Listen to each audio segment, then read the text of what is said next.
Rotilla, which is the artwork that's currently in the Carabao River, if you haven't seen it. As part of this project, we worked very closely with the community, who are largely here, who gave us almost a shopping list of expertise that they wanted brought down to answer some questions or to highlight some new information about some of the issues that have been being experienced around how you maintain a river and how you maintain a river in a heritage town in particular. So Catherine has kindly come down on her holiday to give a talk about how we can kind of balance those needs of the climate needs that we are going to see more and more of, and how we preserve our heritage throughout it as well. So I'm going to hand over to Catherine. We'll do questions at the end as well. Yeah. Thanks very much, Anne. As Anne said, I'm Catherine Casey. I'm with the Heritage Council. I apologise for the glitch this morning. I foolishly came expecting that my laptop would just plug in first. When you assume these things, nothing works out. So I'm the head of climate change with the Heritage Council. And what that means is I'm, I suppose, trying to draw together all of the work that we do in relation to both natural and cultural heritage and put a climate spin on it to make sure that the benefits of the work that we do to climate are enhanced, and that the work that we do in no sense damages climate. So trying to balance all of our programmes in that way. I'm also responsible for managing the local authority heritage programmes that I'll say a bit more about later, and Stuart Cunningham, the heritage officer, most of you probably know for Mayo, is here with us today. And we also got a biodiversity officer in the last 12 months in Mayo, Sheila Murphy, who's with Mayo County Council as well. So I'll say a bit more about that in the end. But what I want to talk today, I know you're here specifically with the Westport interest, but what I'm going to talk about is heritage in the widest sense, and how heritage is at risk from climate change, and also try and balance that with some of the benefits that heritage can have towards building climate resilience. And then just, I suppose, a little bit of plug for the Heritage Council at the end. Some of the programmes that we're already running that have a benefit for heritage, and some of the things that we all might do together as communities, as interested individuals that benefit climate. If anybody has questions as you go along, feel free to stop me, or we can do questions at the end, whichever suits you best. So we're talking then about the risks to climate. Sorry, I'm not used to the layout on the screen here, and I'm unsure that I'm talking about. Yeah, so I'm talking a bit about, as I said, the climate risks, built natural and cultural heritage, how heritage can help, and then some of the lessons that we can learn maybe from our traditional skills, traditional approaches, also from biodiversity restoration, and I said a little bit about what the Heritage Council is doing and our local authority partnerships. I'm going to assume a certain level of kind of knowledge and interest in general climate change, but just to mention at the start of the day, this is obviously probably what people know Dunaigs on the Aran Islands, a well-known site at the edge of the sea, where we have a lot of our built heritage at the edge of the sea. A lot of it is at risk from weather, and it's difficult to sometimes make the distinction between what is something that's happening as a result of a weather event and what is something that we can attribute definitely to climate change. So obviously Dunaigs has been at the edge of the sea. Bits of it have been eroding over many years, and the difference that we see now, and what we're trying to make an attribution and a definition of actual climate change, is the pace of change. So the pace of things being eroded, the pace of loss has greatly changed. The pace of our weather change has changed, but it's still a difficult call, and it's not always easy to say that happened as specifically as a result of climate change. But you will hear more and more often in the news specific weather events. They are able to track the likelihood of these things happening in the course of our weather history, and whether they are more likely to have happened as a result of climate change. So that attribution science is a field that's growing and improving all the time. So when I talk about the impact of climate, sometimes really what we're talking about is the impact of weather, and weather added up over a long period of time adds up to climate. So sometimes it can be difficult to make that distinction, and so that's just sort of a note, I suppose, a note of caution as we go along. So what's changing? I think obviously we're all aware that our climate and our weather has changed in recent years, and that these trends together over time add up to our climate. So we're seeing rising temperatures, our summers are warmer, our winters are wetter, sometimes our summers are drier. We're getting more extremes for sure. Storms are becoming more intense and more frequent. We have clear scientific evidence of that. Flooding has become more common. That's an issue that I know is a concern for all of you here, and the floods are becoming more damaging when they do happen. Sea level is changing, our seas are rising, are warming too. You'll all be familiar with discussions about new animals that are appearing around our coasts, things that are appearing with more frequency earlier in the year, and so on. And these changes are not just trends that we start to see, they're adding up to scientific changes, clear scientific changes that are showing up in our climate, and they're also impacting our everyday lives.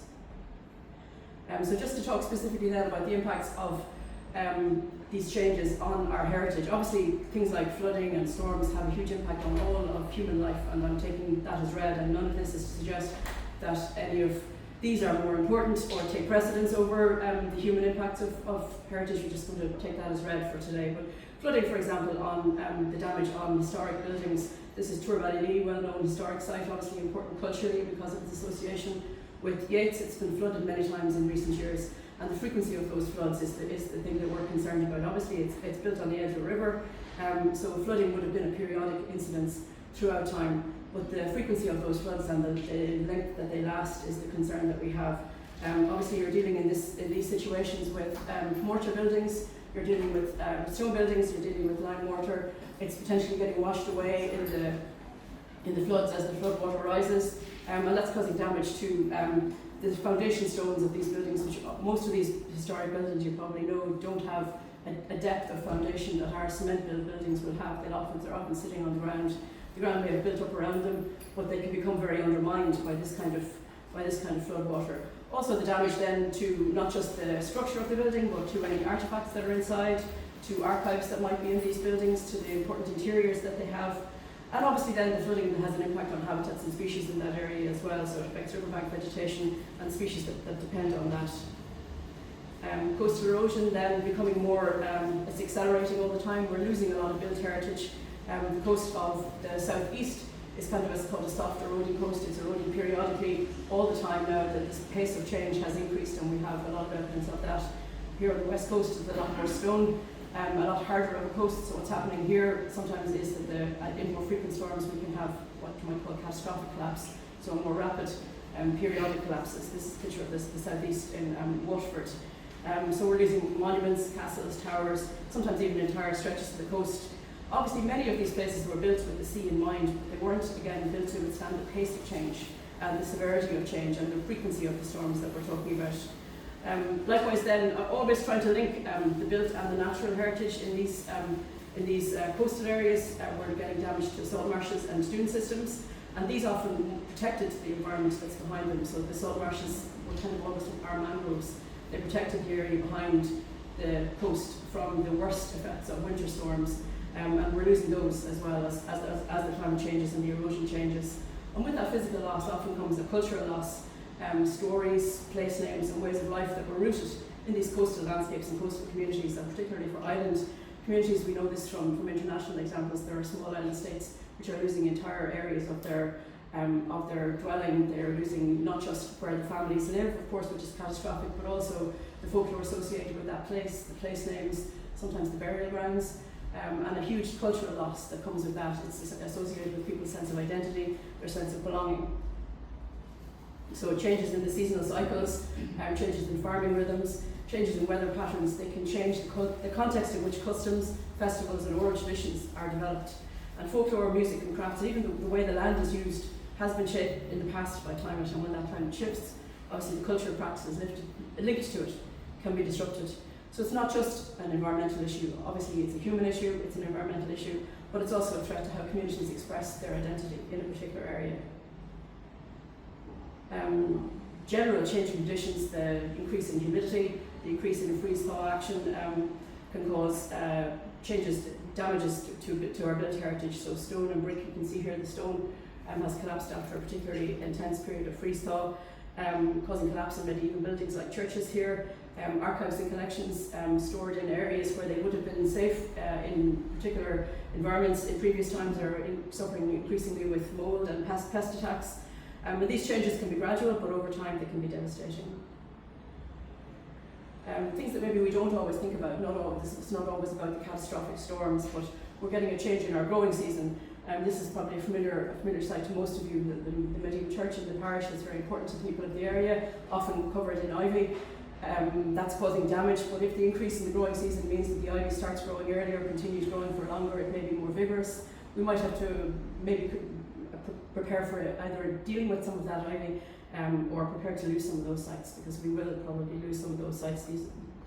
And we need to prepare ourselves for building resilience in those sites, but also building resilience in communities to deal with that. But also changes in the growing season means that in the widest sense we're getting, say, some bird species that would have timed their breeding to the time that there was particularly high levels of insect food for their young, and they're breeding earlier, so the chicks are hatching when the insects aren't ready yet. So you get a kind of a disconnect in the seasons between our native biodiversity and the food that it's used to having. You might have seen some recent press coverage about people are talking about an early autumn this year, and that's linked, they think, to a warmer, hotter summer. Some of the press coverage that I've seen has reported on migratory birds arriving back in parts of the UK where they arrive normally for their winter. They had a particularly good growing season, they had a really good breeding season, and they've migrated back to the coastal areas where they normally winter when the tourism season is in full swing. So these birds have landed back to a place that's normally quiet, and there are tourists on the beach that they normally have. So it's just kind of it's been reported, like a lot of these things are at the beginning, as kind of a quirk, but it's definitely a serious problem for some of these animals and for the people who are using those areas as well. Wildlife can't always adjust to those changes, and things getting knocked down a sink can have, difficult to predict repercussions. We talked about the storms, the frequent, more intense storms, more wind, more rain, more damage to historic buildings. This is the Tower House in County Laois, which was damaged in Storm Darwin. One of the first that you might say was attributed to a particular storm, but I think we need to prepare ourselves. You can see in the photograph there, that's it on the left, it wasn't in good condition, so it was vulnerable to the effect of the storm. And you can see on the right there, the house that's right beside it, naturally a very serious problem for the people who lived there, and a very serious concern. And the Tower House was lost as a result of that storm. There was a further collapse. Without building resilience into these sites through conservation work, we're going to lose more and more of these sites to some of these winter storms. But then, not just the catastrophic loss, but say a short-term power failure on a house or a building can lead to water coming in, which might go unnoticed if the building is unoccupied until mold or structural damage appears.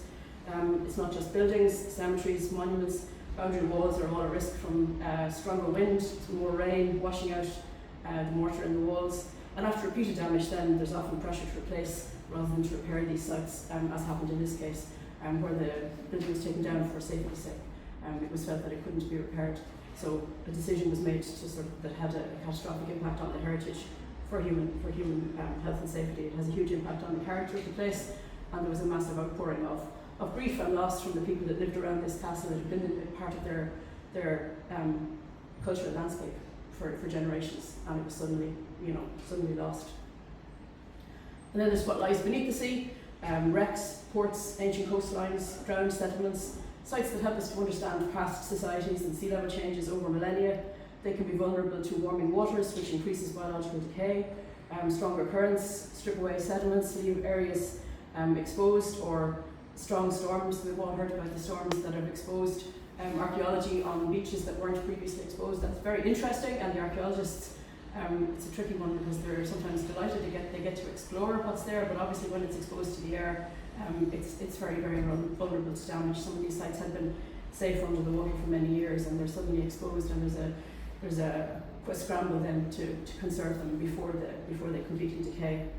In some cases, rising sea levels are literally erasing the evidence of past human life. Protecting these sites isn't always easy, but I suppose first of all we need to know what's there, what's most at risk. How do we put a value on an ancient shipwreck, a tower house on a coast? How do we decide where to invest our money? These are all important pieces of discussions that we need to have in sort of the wider discourse. You've probably heard the term maladaptation, which is, I suppose, a technical term, but the concept that not all solutions help.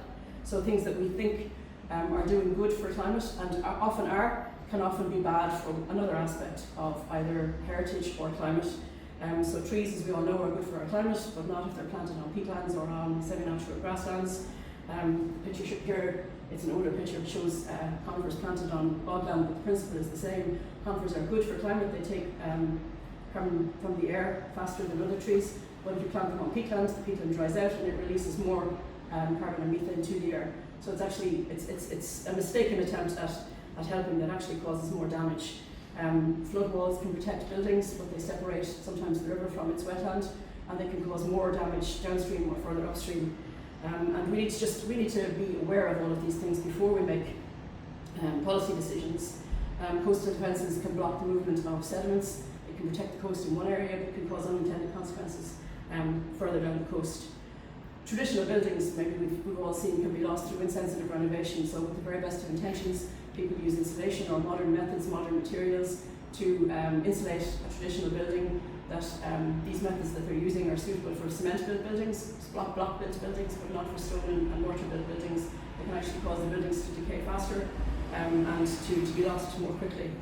We're all familiar with the idea of renewable energy, very important for all of us, but if placed badly, it can threaten sensitive habitats and species. So we need to plan carefully before we act, and we need to question what the plans are, what the consequences of everything that we plan has, what the consequences might be. But on the positive side, heritage isn't just something that we need to worry about, that we need to protect. It also is a massively important part of the solution. It's something that can help us to adapt.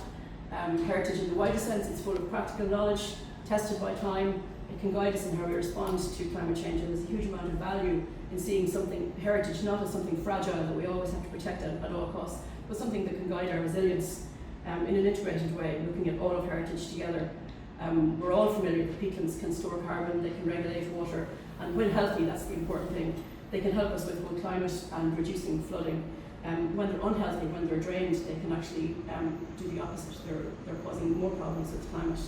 Traditional buildings, I mentioned, if maintained properly, are surprisingly resilient to heat and cold, and we can learn a lot about our future buildings from the resilience of traditional buildings using stone, mortar, lime, even thatch. We have a lot to learn from those skills of the past, the built heritage, but also the intangible cultural heritage, the traditions and the skills and the stories associated with those materials used to build them are usually low carbon, they're usually locally sourced. Older farming practices, management of meadows for hay, management of hedgerows as boundaries, can have massively, we've known for many years, hugely beneficial for biodiversity, but also very beneficial now, we know, for carbon. The soil and the roots that trap the carbon in a healthy hedgerow are hugely beneficial for not just biodiversity, but also for carbon, for climate. And the cultural knowledge then, I keep mentioning that, how people used the land, how they named the rivers, how they watched the seasons. We have a huge amount to learn about that and help us not just to read the past, but also to plan for the future. One example of this is I was looking for a good example. I found one just down the road from our office in Kilkenny, the Breagup River, which is a tributary of the Nore. And Breagup, I found on logan.ie, is often it's a lyre, but it's in the sense of a place name, it means treacherous, and it's indicative of a river that flooded quickly, so a flash flood. So in that way, you can learn that these names aren't just interesting and valuable. Of course they are, but they're a form of cultural mapping. They're also a warning of what the people and the places knew in the past about this. I mean, this river, I don't know if you can even see it there, it's the dotted line that goes right through the town of Kilkenny, but it's called the Breagup. And if we know that it's prone to flash flooding, we know that it's prone to rising quickly. These are all useful things and important things that we need to remember from our past. So some of the things that the Heritage Council is doing about climate action, we've obviously been in existence. This year is our 30th anniversary since President Higgins created us with the Heritage Act in 1995. We've had funding schemes which fund conservation of natural, built and cultural heritage, and increasingly we're asking all of our grantees not just to think about climate projects, but also to think about the climate impact of all their projects. So anyone who's doing any kind of conservation project, we're asking them to think about sustainability in all aspects of what they're doing. We have a strong focus on promotion of traditional skills, and I'll come back to that. Through the work that we're doing, we're supporting peatland restoration, traditional farm buildings, community archaeology, all of which can help to build climate resilience in local areas. And I mentioned then partnering with local authorities on climate planning and heritage resilience. Looking for there's a lot of good Mayo examples, but this is one particular one that probably most of you are familiar with, the Friends of Mayo Dark Skies. They've done a lovely project in the church in Newport where they created a lighting plan that had a beneficial impact on the biodiversity of the area. Also, you can see from the that's a sketch, but it's actually implemented now, and it's beautiful. It's well worth seeing. There's hard dark stained glass windows there, and previously the lighting was harsh, shone upwards into the sky, had a negative impact on not just bats but migratory birds. Even fish are impacted by light at night. It also had huge energy impact because those halogen lights were hugely energy inefficient. So this new plan for the church has a beautiful aesthetic impact, but it also has massively positive biodiversity and climate impacts. It's a great example of how biodiversity and climate can go hand in hand together. They're also working, the Mayo Dark Skies group are working on this community constellations project. They've got the Dark Sky Park in Wellneffe, which obviously you're all aware of, but to try and look at how communities can also look at dark skies, implementing on a voluntary basis, but giving people the tools that they can use to implement dark skies policies in their own houses, in their community buildings, and in the wider sense across the county. So that's a positive use. This was funded, and they've got funding from a wide range of sources, but one of the funding from was Heritage Council community grants. I mentioned traditional skills. I mean, the Heritage Council interest in traditional skills, I'll be honest, started probably before there was a lot of concern about climate. So it's a cultural heritage interest, a built heritage interest, but there are huge climate co-benefits from this, and that's part of what I suppose I'm doing is searching for where we can find win-wins, you know, a co-benefit for cultural heritage and climate, or biodiversity and heritage. We started a thatching course, a certified thatching course in Kilkenny this year with the Carlow Kilkenny ETB, so a year-long practical training course for thatchers. Any of you who are familiar with thatch buildings will know that one of the biggest issues that people have is finding thatchers qualified to maintain the building for them. We've also got a certificate and diploma in energy renovation of traditional buildings in the Technological University of the Shannon. And that's to help people with construction skills to upskill into knowing what traditional buildings need. And traditional, the rule of thumb these days is pre-1950s. They usually have mortar and lime, mortar and stone in their construction rather than cement. And they need a different treatment for their maintenance and their management. And there are lots of climate benefits from that. We have traditional skills training in carpentry, joinery, and a range of other traditional skills in association with the King's Foundation. That's a partnership between Northern Ireland and the Republic. And one of the things that's in the programme for government is the development of a traditional skills centre of excellence. And the Heritage Council is actively looking at that now, trying to draw together a lot of those maybe disparate strings into traditional skills centre of excellence, not just to promote the skills and promote the climate benefits, but also to help shine a light on them, make sure that everybody is aware of the benefits of these. They're not quaint or backward or any of those things, or they're not just valuable for cultural heritage. They have a massive climate co-benefit, and that thought of looking back can help us go forwards. The Traditional Farm Building Scheme is a programme with the Heritage Council in collaboration with the Department of Agriculture. This picture is Pat Chambers in Burstool in County Mayo.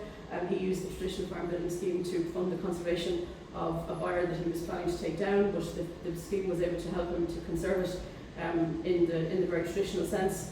But during the work they found a glass jar hidden in the walls that Pat wasn't aware of, but it documented letters and receipts from the 1920s, and they were linked to the Troubles in Newport, and detailed a local man, Jim Moore, who was shot in 1923. So in the timing of the traditional farm building, all of that could have been lost. All of that was found and taken out and conserved and now recorded, and that important piece of cultural history, as it happens, coincidentally nobody knew about it, hidden in the walls of a building that could have been lost.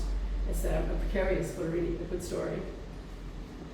Likewise, the Adopt a Monument programme works with local communities to provide support and training to care for local sites, sites with archaeological, climate or cultural or social significance. This one here is in the Maharees in Kerry. It's Kildare Church, and you can see by the location of it, the community were particularly concerned about coastal erosion there. They were concerned about the loss of the church due to weathering and increased storms. So the Adopt a Monument programme is a partnership programme that teaches them the skills to conserve the church, but also to record the cultural heritage associated with it. And it's very much a partnership between the community, and experts are brought in to fill in the gaps that they don't have and to build their capacity to maintain these sites for the future.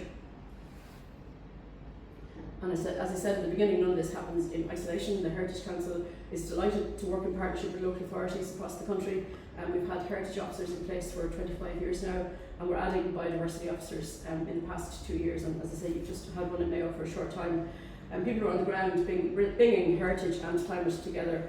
One example of this is in Fingal. They had a Climate X Heritage project where they looked at climate risk to monuments on the coast. But as part of that, they built a toolkit to help local communities report their changes, the changes that they saw to the monuments, whether they be on the coast, a lot of them are, but also inland sites that were threatened by flooding or land slippage or storms. And bringing together the local communities and the expertise is definitely a key skill of local authorities. And that's why we're delighted to work with, as I said, with the local authorities. The biodiversity officers they've just started in the last 2 years, bringing together nature plans for restoration, for conservation, for climate benefits.